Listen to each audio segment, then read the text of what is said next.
Yeah, yeah. Unashamed, unafraid. I'm trying to walk the walk. Truth on the mic, no shame here, just real talk. Came from the outside, never fit in. Now we tell the story and the healing begins. No front, no mask, just telling the truth. Keep it real, keep it raw, speaking straight from the booth. If you feeling like an outsider, this one's for you.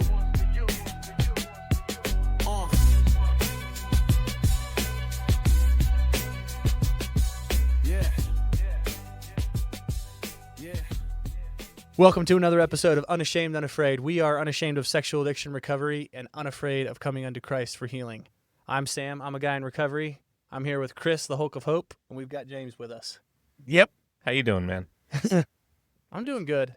We're going to do a special today, part one of a two-part series, Unashamed of sexual addiction recovery and unafraid of coming unto Christ for healing. Today is Unashamed of sexual addiction recovery. To be unashamed, when you've never lived that, you don't actually know what that looks like. Right. What does it actually look like to live without shame in recovery, or shame of my recovery? Totally.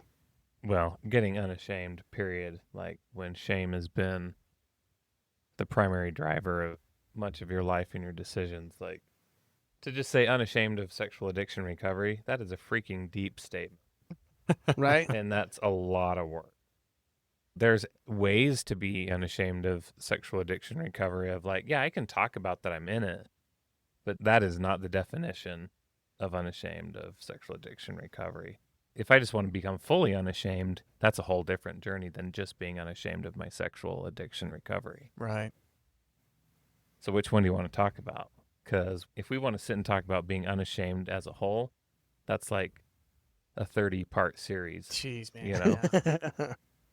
But if we just want to talk about like unashamed of sexual addiction recovery, I'm fine with like the way 12 steps are like, hey, I'm just going to kind of name this. Yeah.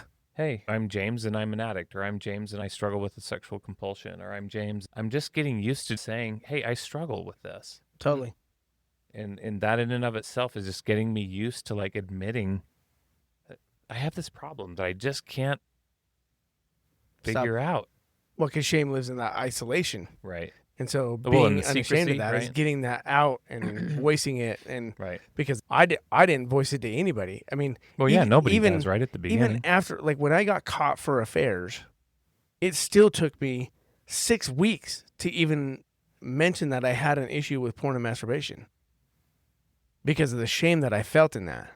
Right. That was the least of my wife's worries. Right. And I just carried the shame in that. Yeah. And now it's like a whole different world to live unashamed in that and bringing that up and talking about it. And I don't care who I talk to about it. I'm like, let's go. Let's talk about, yeah, I am part of this huge podcast and Right. talking about it to anybody that I possibly can and sharing my story with them because I want people to know there's hope out there. If you live in isolation, you're going to have a really damn hard time Right. getting out of the addiction.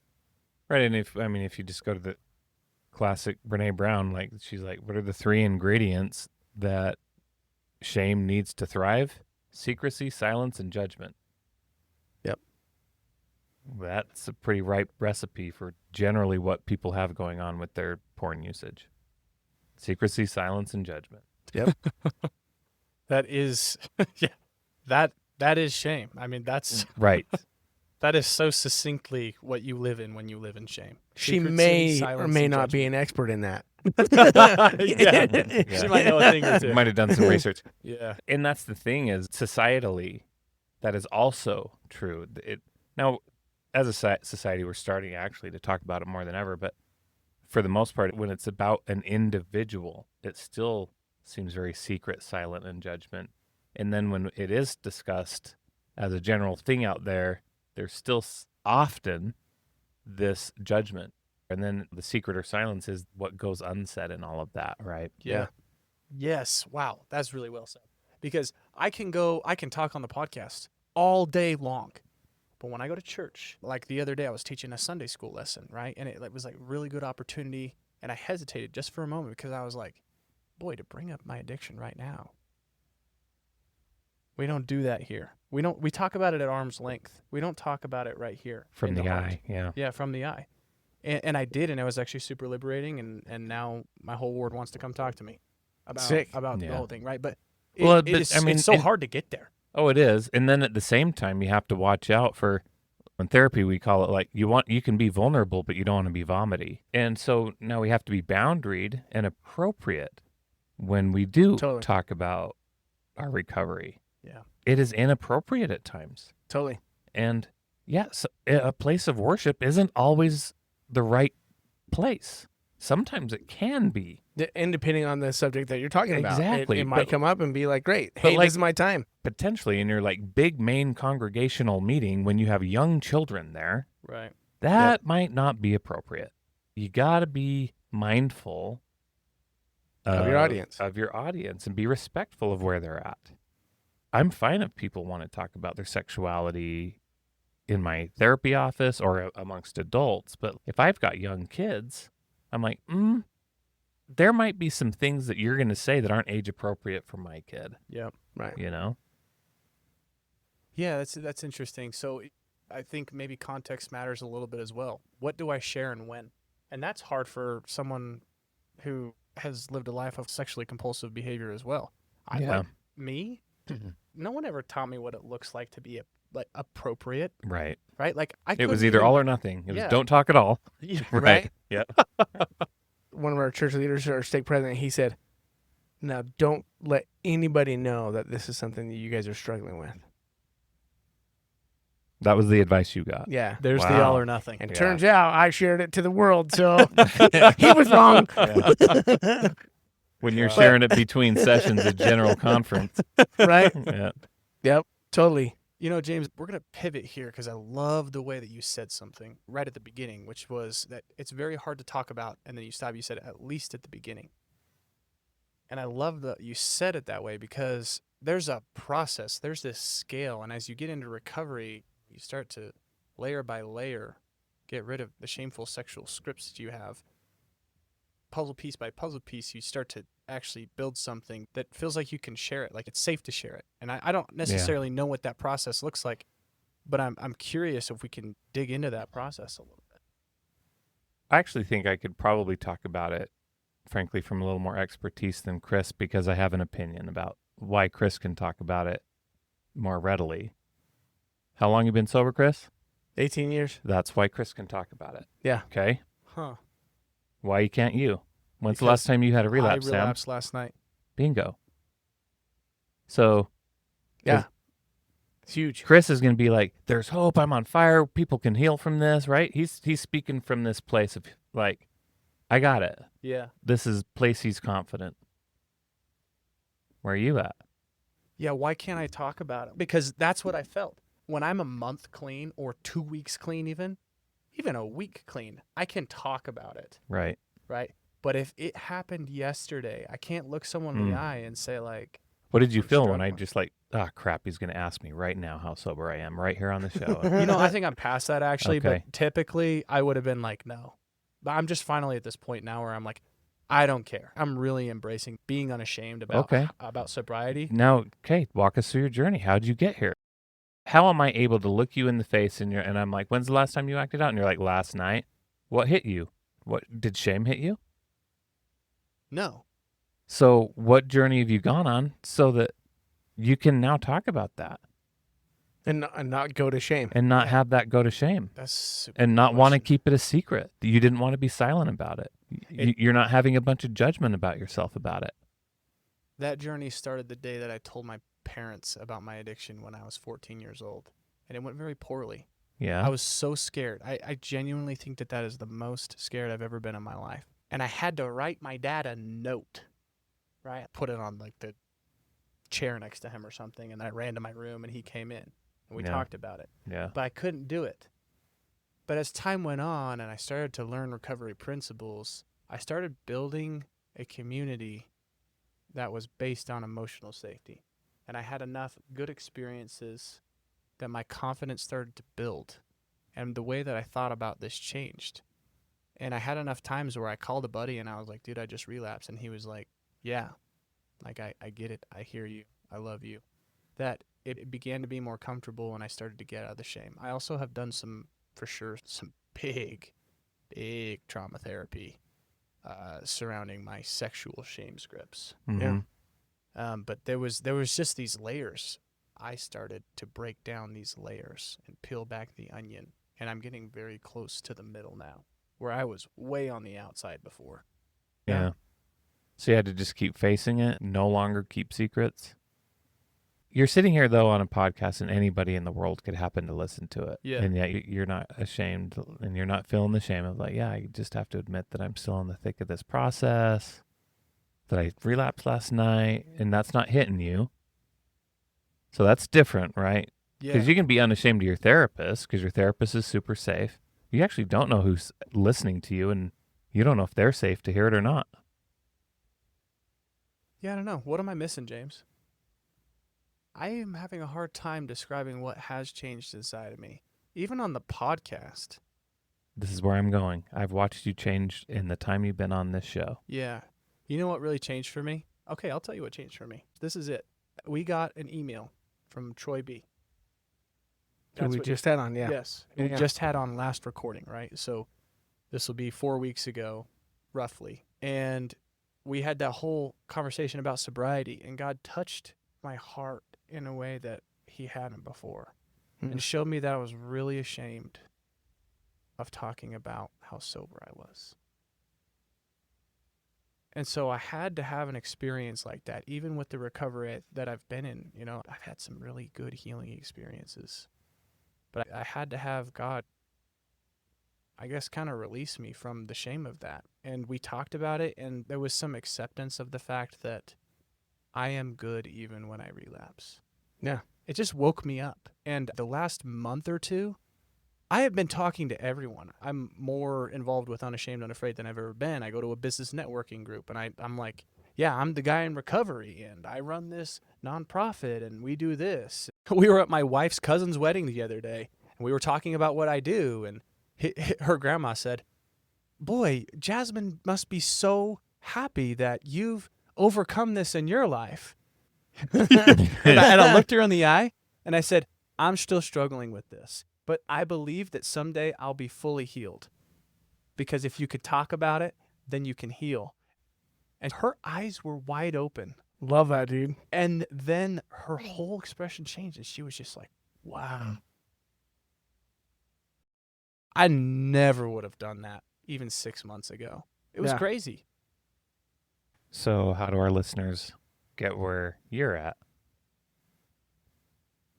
I think the very first thing is you talked about community, right? Yeah. Community is important. Yeah. Yeah. That's a huge piece, Yeah. is just being able to be in the community that But I just you can talk about that. right. Yeah. Right.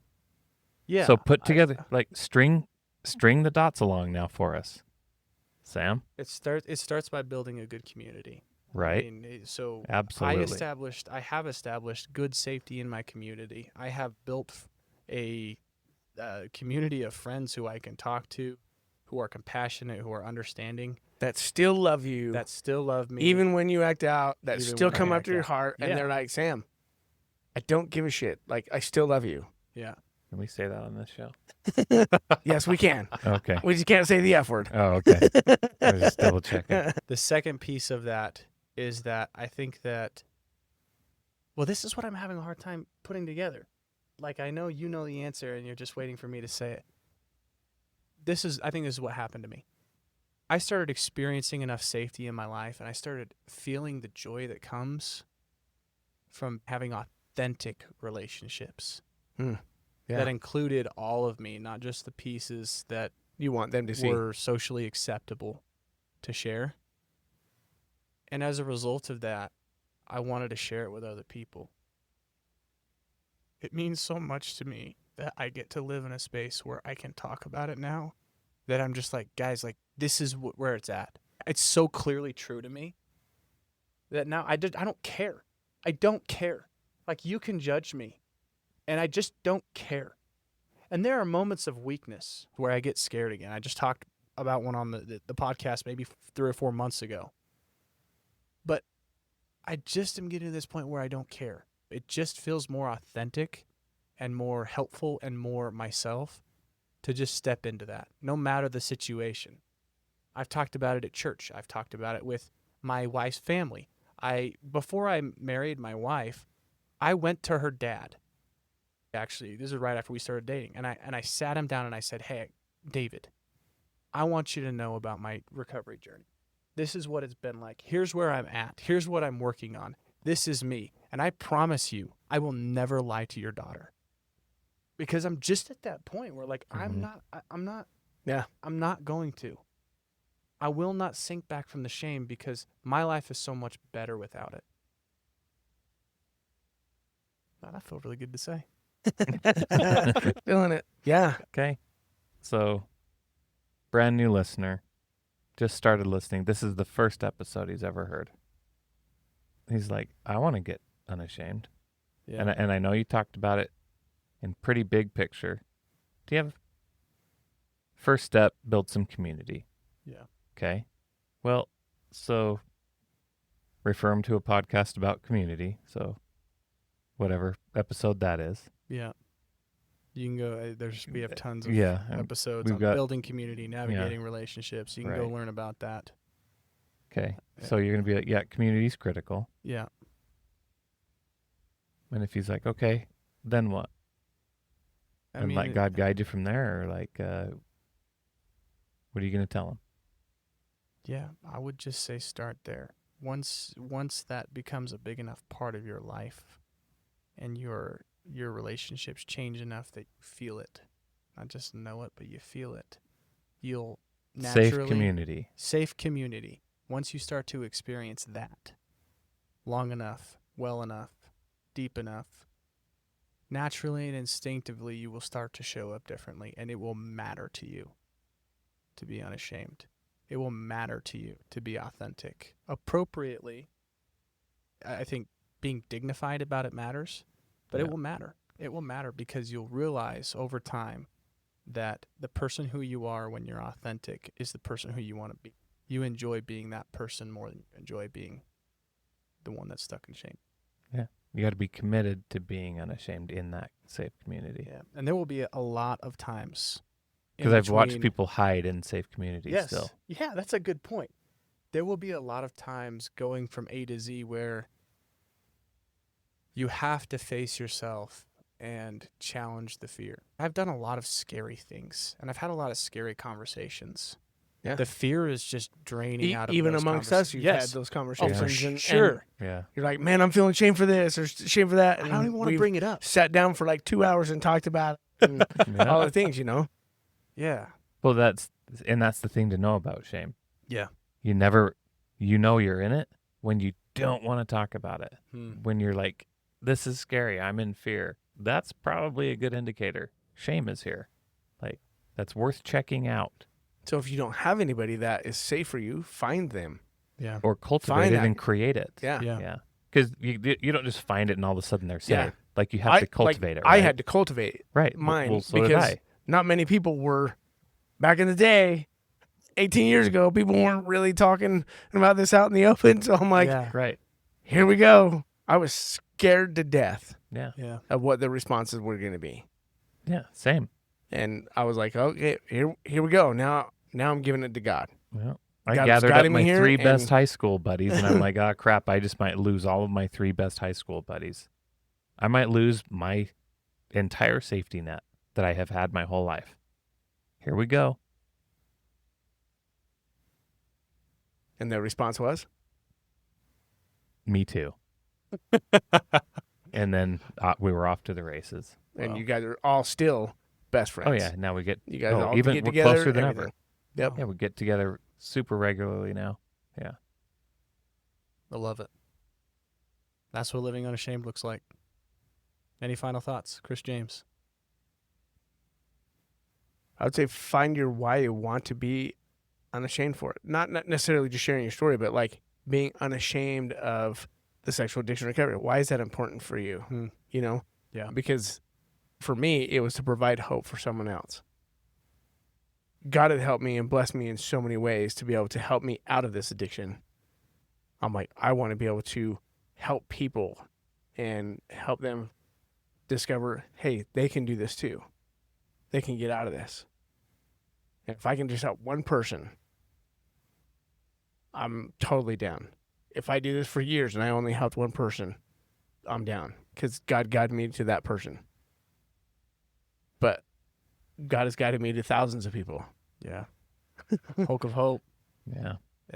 My why is I just knew that I was someone different than I was deep in addiction. I have known that, and I was not satisfied. And that why continued to drive. Just like, no. So many times what I would just say, no, I'm not going to live this way. And that process continued, and yeah, I like that. I like that idea. I think it's been really fun for James and I just watch you in your journey. And like when you were recording in the first podcast, and you're like, "Oh frick, man!" Like what, you know? And, I was so scared. And even just the shame that you felt in that, like afterwards and everything, and just watching your journey through all this, even in the struggles that you still had. But it's been really cool for me. I know for me, I can't speak for James, but it has been really cool for me to watch you in this journey, making some changes so that you can start living a different lifestyle, a lifestyle of recovery. So I think the why of my recovery, or the why to live unashamed, Sam, and you kind of touched on this, the sense of freedom I got by living authentically, that was my why. At first it's hard because it seems like I was trying to essentially live a lot for my wife's validation. I wanted her to like me. I wanted her to think I was a good person. I want people to like me. I want people in general to think I'm a good person. But I had to let go of whatever everybody else thought, and just like, if I let go of what they think, then I just get to be me. And the scary part is, in all of that, is what if I'm me and nobody likes me? And nobody likes what they see? I love you, James. I know you do. But to your point, like totally. cultivating community and like being vulnerable, you know that I just love you. Faults and all. Yeah. You know that I love you, faults and all. We can have disagreements or misunderstandings. But identity and love is never on the line in any of that. It's always there. Yeah. Right? Yeah. Totally. This is what happens when you roll deep and you get with some folks. Like, I might tick Chris off to no end, or Autumn. Yeah. But if Autumn's mad at me, I know Chris doesn't love me any less. No. And I know I don't love Chris any less. I know I will love Chris to my dying day. Yep. With all of my soul. If we drift apart and he moves across the country or I do, I will love Chris till the day he dies. Till the day I die. And then I'll love him after I'm dead. Even better. Yep. But my love for Chris will never die. He could act out again and go down the spiral and all the things. Yeah. I will love Chris till the day I die. And I know I can come to you if I needed to. Likewise. Because that love is there. Right. And you just accept me for who I am. Right. I know I And can love me call in Chris anytime. Yep. We have tested those bonds of brotherhood. Yep. And authentically, I can be whoever I am. And it might rub Chris the wrong way. He might get mad. He might get upset. I know he will love me throughout it. Yep. That we can disagree and that we will love each other in the end. That's what will help you get through in that part of like, I get to authentically be me, and to have people around you that can let you authentically be you and still love you through it. Oh my gosh, it's the best thing in the world. Yeah. That feels like something that You can let go of that the most post. people would recognize as being like, that is worth the journey to me. Yes. That is worth all of the scary So there's moments. my why. Is Yeah. like, I just want to be myself and experience being loved, flaws and all. As painful as it might be to be misunderstood at times or to disagree at times, that's painful. But the great thing is we can do it because love and identity never comes into question. Well said. Being unashamed is a journey, and it's a journey worth taking. It's really fun to be further into that, though, because this is really hard to recognize when you're in the middle of the journey. And sometimes it's nice to just see that there's a little bit of light at the end of the tunnel. Yeah. Guys, thanks for listening. We love doing these Live Unashamed episodes, and it's so fun to just get on here and share our hearts with you.